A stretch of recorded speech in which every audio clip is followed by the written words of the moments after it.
Hey, what is up, everybody? I am here to give you my WWE Smackdown review for July 9th, 2015. And we have Jimmy Uso, Tom Phillips, and Jerry the King Lawler on commentary for this show. Um, and it starts off with Seth Rollins. He comes out and cuts a promo. He's not out with J&J Security, which consists of Jamie Noble and Joey Mercury, because they were injured from Brock Lesnar after Monday Night Raw. And he comes out, talks about what happened on Raw, and says that he didn't care about the call, how much money it cost. I forget how much they said. They plugged it all night.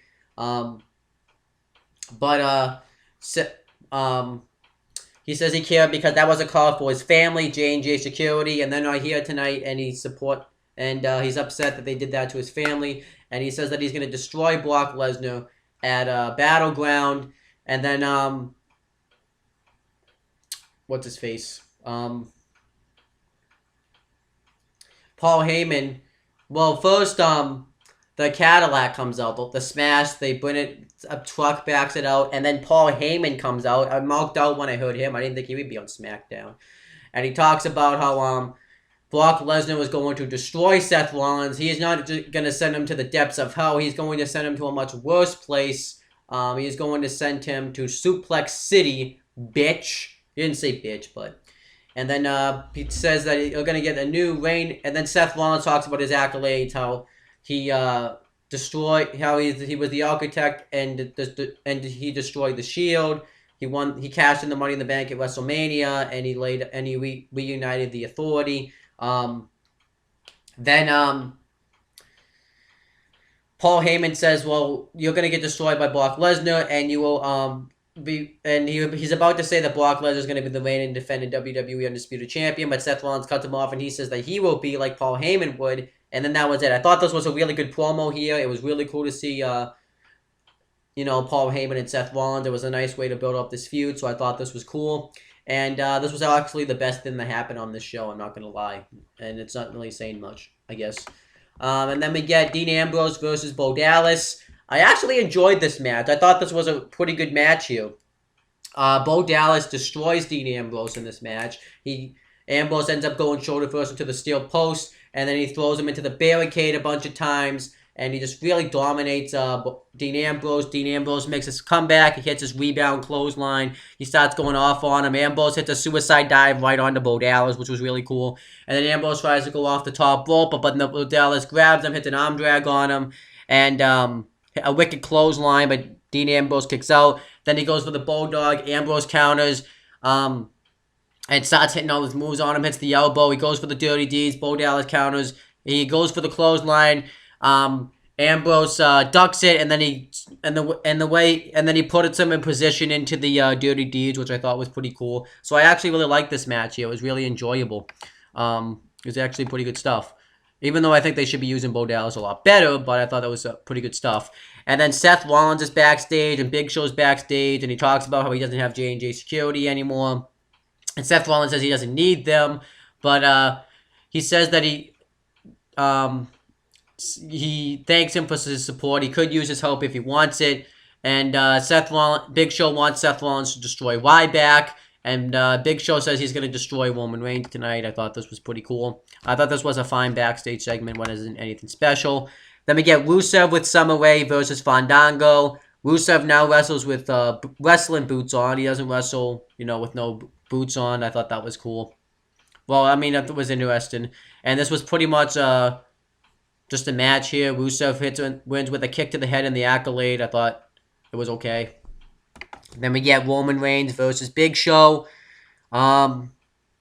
This match I really didn't enjoy because we've seen this match so many times. It picked up towards the end. Roman Reigns goes to hit the Superman punch on Show, and then Bray Wyatt starts to come out, but Reigns isn't really sure if this is the real Bray Wyatt tonight after what happened on Raw. And then Wyatt comes up from behind him, but Reigns hits a Superman punch on him. He hits two Superman punches on Big Show. He goes for the spear. Wyatt pulls him down and sends him balls first into the steel post. He throws him into the... and then Big Show hits a chokeslam on him, and then Wyatt gets in the win and hits the Sister Abigail on him. This was okay. It was kind of average. I really got into it once when Reigns looked like he was going to overcome it, but other than that, it was just okay at best. And then we get Titus O'Neil with Darren Young versus Big E with Kofi Kingston and Xavier Woods. Titus O'Neil wins with the Clash of the Titus. There's really nothing else to say there. Randy Orton comes out to cut a promo, and he pretty much says that Sheamus is boring and he's going to beat the crap out of him. And then the Ascension, which consists of Connor and Victor, come out, and they say that they're going to... Randy Orton needs to get out of the ring right now. He can either leave or stay. And if he stays, he's going to be introduced to the Wasteland. And Randy Orton hits an RKO on Connor. He gives the rope DDT to Victor and then RKOs him. Makes the Ascension look weak, but it was still cool to see an RKO. But it sucks that the Ascension has to look weak.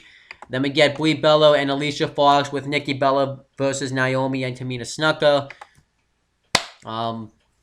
This was just kind of a standard tag team match. Both divas were heels. And Tamina accidentally goes into Naomi, and Alicia hits the scissors kick for the win. This was whatever. Ryback gets interviewed. He talks some shit to Seth Rollins. He says that Seth Rollins isn't a real champion. He always runs when he gets tough. Then we get Ryback versus Seth Rollins. I thought this was a decent match here. It was pretty enjoyable. Ryback dominates Seth Rollins, and then Seth Rollins hits a super kick while Ryback's on the apron. He hits a suicide dive on Ryback, throws him into the barricade, and he actually mocks Brock Lesnar by going into the ring. He jumps into the ring, which I thought was pretty cool. And then Seth Rollins continues to dominate him. Ryback hits a backpack chin breaker on Seth Rollins. He starts to hit his comeback on him. Seth Rollins counters the spine buster. He goes for the high knee. Ryback moves out of the way. And then Ryback hits the spine buster, goes for the meat-hook clothesline.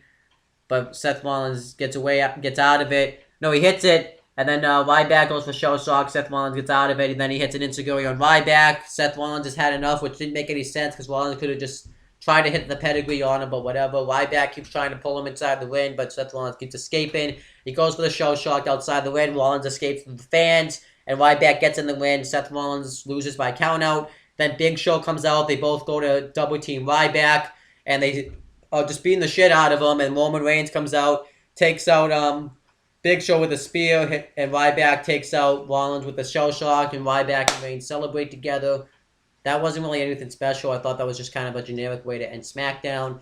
Overall, I thought SmackDown was a little bit below average this week. The only things I really enjoyed were the Rollins and Heyman promo and the Dean Ambrose-Bo Dallas match. And that was really it. Everything else was kind of lackluster. So that's pretty much it, guys. You can click down below to subscribe. Owen the Talkinator up there. CM Brothers, James the Heatman Hebert, and Weymouth Youth Wrestling. That's pretty much it, guys. See you later.